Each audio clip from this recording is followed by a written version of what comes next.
राम राम मित्रों, आज हम जानेंगे कि सहस्त्रमुख रावण की कथा। लंका विजय के बाद श्री राम का राज्याभिषेक हो गया था। इस अवसर पर इनके अभिनंदन के लिए सभी ऋषि मुनि राज दरबार में उपस्थित है।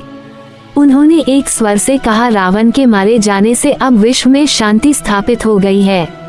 सब लोग सुख और शांति की श्वास ले रहे हैं। उस समय मुनियों द्वारा श्री राम के पराक्रम और रावण के विनाश की बात सुनकर देवी सीता को हंसी आ गई। इस समय में उनकी हंसी देखकर सबका ध्यान उनकी तरफ गया और मुनियों ने देवी सीता से हंसी का कारण पूछा।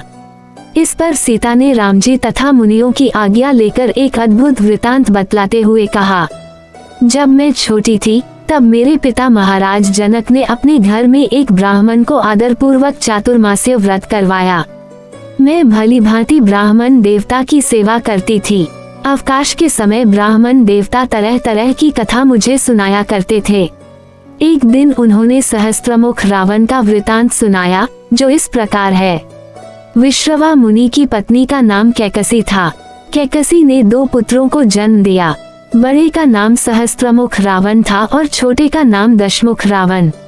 दशमुख रावण ब्रह्मा के वरदान से तीनों लोकों को जीतकर लंका में निवास करता है और बड़ा पुत्र पुष्कर द्वीप में अपने नाना सुमाली के पास रहता है।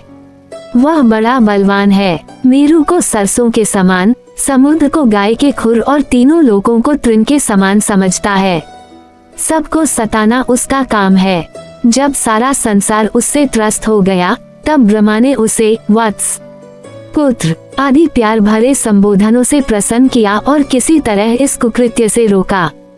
उसका उत्पात तो कम हो गया परंतु समूल गया नहीं। उस सहस्त्रमुख रावण की कथा सुनाकर वे ब्राह्मण यथा समय वापस लौट गए, किंतु आज भी वह घटना वैसी ही याद है।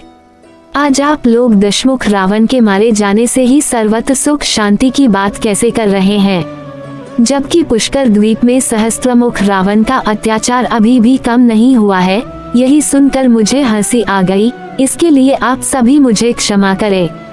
मेरे स्वामी ने दशमुख रावण का विनाश कर महान पराक्रम का परिचय अवश्य दिया है, किंतु जब तक वह सहस्त्रमुख रावण नहीं मारा जाता, जगत में पूर्ण आनंद कैसे हो सकता है। इस हितकारिणी और प्रेरणादायक वाणी को सुनकर श्री राम ने उसी क्षण पुष्पक विमान का स्मरण किया और इस शुभ कार्य को शीघ्र संपन्न करना चाहा। वानर राज सुग्रीव और राक्षस राज विभीषण को दलबल के साथ बुला लिया गया। इसके बाद बड़ी सेना के साथ श्री राम ने पुष्पक विमान से पुष्कर क्षेत्र के लिए प्रस्थान किया। देवी सीता, सभी भाई और मंत्रीगण साथ थे। पुष्पक की तो अबाध गति थी, वह शीघ्र पुष्कर पहुंच गया। जब सहस्त्रमुख रावण ने सुना कि उससे युद्ध करने के लिए कोई आया है तो उसके गर्व को बहुत ठेस पहुंची। वह तुरंत संग्राम में आ पहुंचा। वहां मनुष्यों, वानरों और भालुओं की लंबी कतार देखकर वह हंस पड़।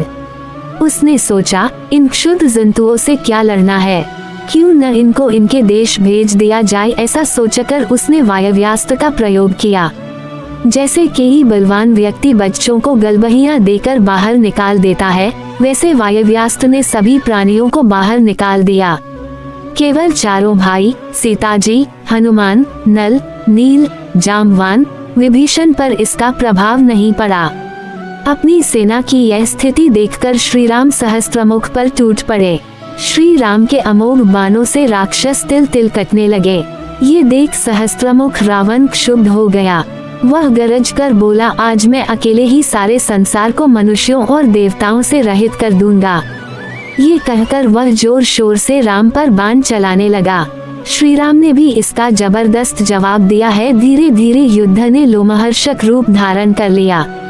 सहस्त्रमुख ने पन्नगास्त्र का प्रयोग किया। फलत विषधर सर्पों से समस्त दिशाएं एवं विदिशा व्याप्त हो गई। राम ने सौपर्णयास्त्र से उसे काट दिया। इसके बाद श्री राम ने उस बाण का संधान किया जिससे इन्होंने रावण को मारा था, किंतु सहस्त्रमुख रावण ने इसे हाथ से पकड़कर तोड़ दिया और एक बाण मारकर श्री राम को मूर्छित कर दिया। श्री राम को मूर्छित देखकर सहस्त्रमुख अतीव प्रसन्न हुआ। ये 2000 हाथों को उठाकर नाचने लगा। सती स्वरूपिणी सीता ये सब सह न सकी। उन्होंने महाकाली का विकराल रूप धारण कर लिया और एक ही निमेष में सहस्त्रमुख रावण का सिर काट लिया। सेना को तहस नहस कर दिया। ये सब क्षण भर में हो गया। सहस्त्रमुख रावण से सैन्य मारा गया, किंतु महाकाली का क्रोध शांत नहीं हुआ। उनके रोम रोम से सहस्त्रों मातृका उत्पन्न हो गई, जो घोर रूप धारण किए हुए थीं। महाकाली के रोष से सारा ब्रह्मांड भयभीत हो गया। पृथ्वी कांपने लगी, देवता भयभीत हो गए। तब ब्रह्मादि देवगण उनके क्रोध को शांत करने के लिए उनकी स्तुति करने लगे। उनकी स्तुतियों से किसी तरह देवी का क्रोध शांत हुआ। श्री राम भी चैतन्यता को प्राप्त हो गए। देवी ने अपना विराट रूप दिखाकर सभी को आश्वस्त कर दिया। सभी ने मिलकर उस आदिशक्ति की आराधना की। स्वयं भगवान श्री राम ने सहस्त्रनाम स्तोत्र से देवी की आराधना की।